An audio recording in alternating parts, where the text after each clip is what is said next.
everyone. My name is Tiffany, if you've never met before, and welcome to part 2 of the romances that opened my bookish horizons. This is a collab with Crystal from Crystal's Bookish Life, and this is my first editing me clip because the first video cuts off very rudely, okay, and abruptly. And I did not notice that my entire video hadn't uploaded until I hit published. So I just wanted to get it up. I have said this on Instagram, but I wouldn't want to learn publicly with any other community. So I already know everyone will be gracious. And so I'm just popping this clip in here and then we're going to get right back into it. Thank you for returning if you're here. Okay, bye. Enjoy. Another time she does this is in her historical romance that happens to be a menage. And this follows Catherine, who I believe is a duchess, and her marriage of convenience to the enigma John, who has a secret partnership with his lover Henry. And this has this plot of espionage and a heroine who's extremely analytical, constantly calculating her next move and her just emotional terrain. And Nevessa uses this technique and it enables Catherine to be able to see herself carry out actions within a scene while also experiencing them. And it just pairs beautifully with this sort of like, marriage that is sweet and caring and of great friendship that shifts into this throuple that showcases that dominance and submission is far more than just sexual. It's beautiful. And I do see the ending very differently now that I've had time away from it, but I have to pick up more from her because she just has skills. Oh, I need to read more from her. Nevessa is a talent. I've never seen anything like that. Oh my gosh. Let's see. The next book on this list is a little cheeky ad of mine, but I'm almost also serious because this really makes me wonder why all reverse harems don't have sword crossing, and that is Air by Katie Robert.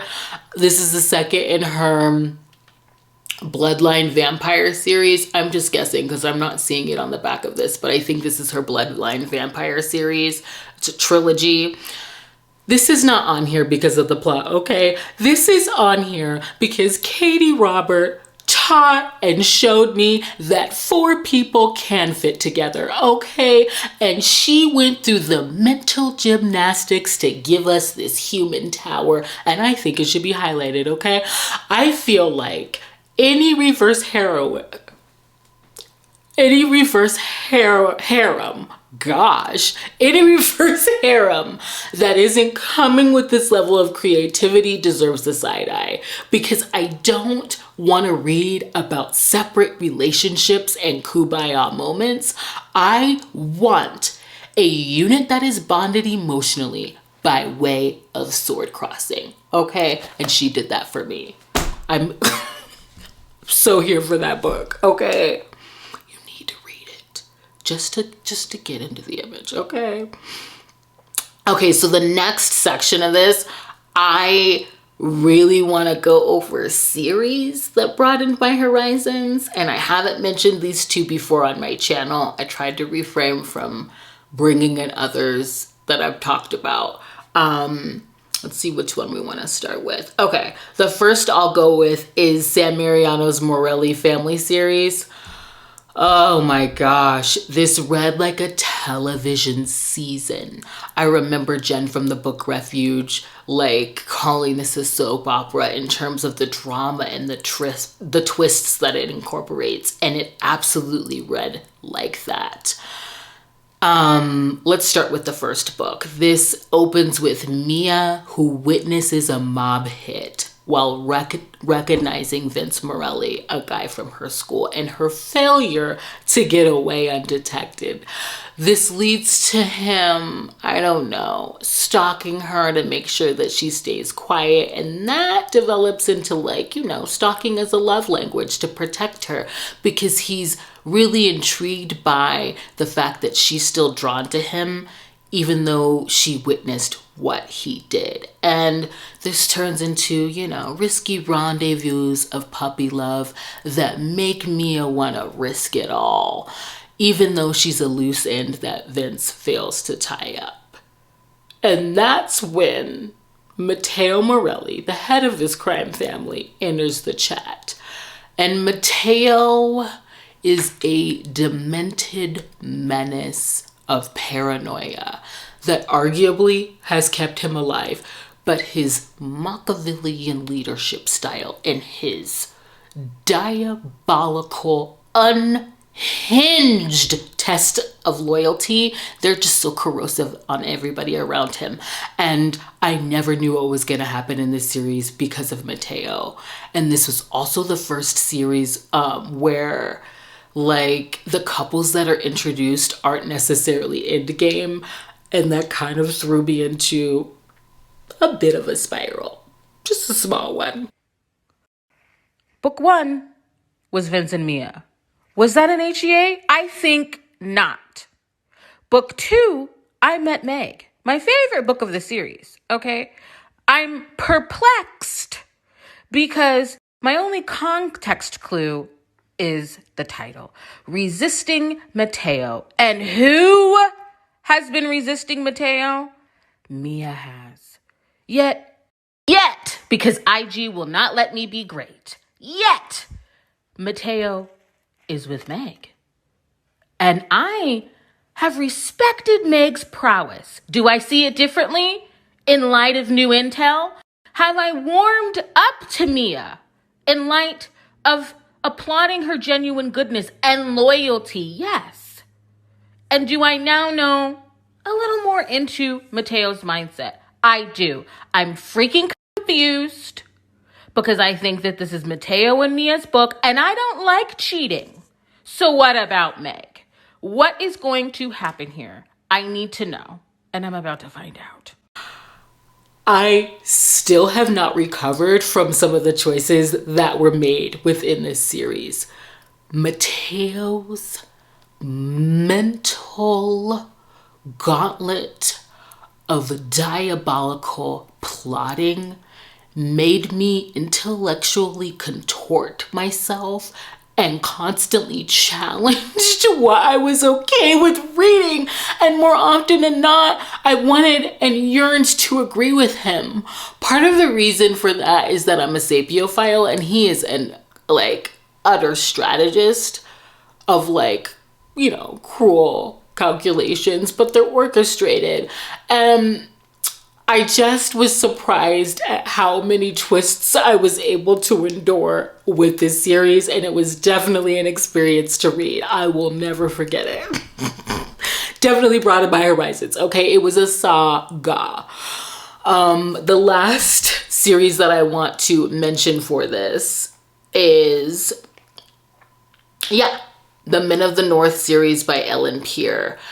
This was fascinating. This is set in a world that's 400 years in the future, where women are 10-1 to men, and they rule the world, except for a territory in the north governed by men who refuse to be ruled by them.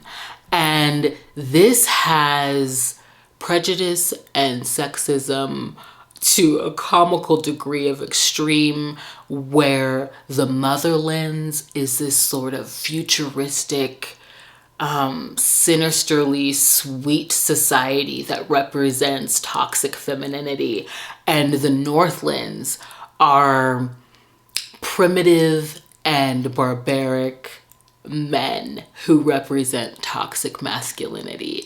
And each romance really aims to dismantle the cultural divide between them. And in the first book, it follows Christina. She's a history professor and she volunteers to do this like archaeological dig in the Northlands, which is this unprecedented like political effort between their nations. And when she arrives, the Inmen were expecting her to be a man. And because women are so rare and coveted in the Northlands, they assign her a protector that she has to marry in order to do her job there. And it's their romance. The conflicts due to their conditioning in this book are absolutely hilarious. And it's so smart because she plays with the dichotomies within sexism and highlights how they're both very right and very wrong. And I just, the Inmen, they're traditionalists. So they want families and they really aim to take charge and fiercely protect their women. And in this world, the women are independent. They don't believe they need men for anything, and they also believe their intellect to be superior. So as they fall in love, they really settle into those gray spaces and influence and usher in all of the romances that come after them that end up completely transforming society as a whole. This entire world was fascinating and very thought-provoking for me because I have never seen this kind of depiction of toxic femininity. And it just served as a reminder that if I ever have a finite way of looking at something, then there's a blind spot that I'm failing to see or consider. And that my worldview will always become more clear if I'm open to being challenged. And I just love how she uses romance to administer that lesson. And I think this is like the perfect series to end this video on books that opened my horizons, because it did just that for me and the characters in the world in this book. So I loved it. I think I got through like 12 of these. I should finish it. And I'm excited to see what Crystal picked. And I want to thank you for joining me. Please come back. I hope I see you in the next one and have a happy read. Bye.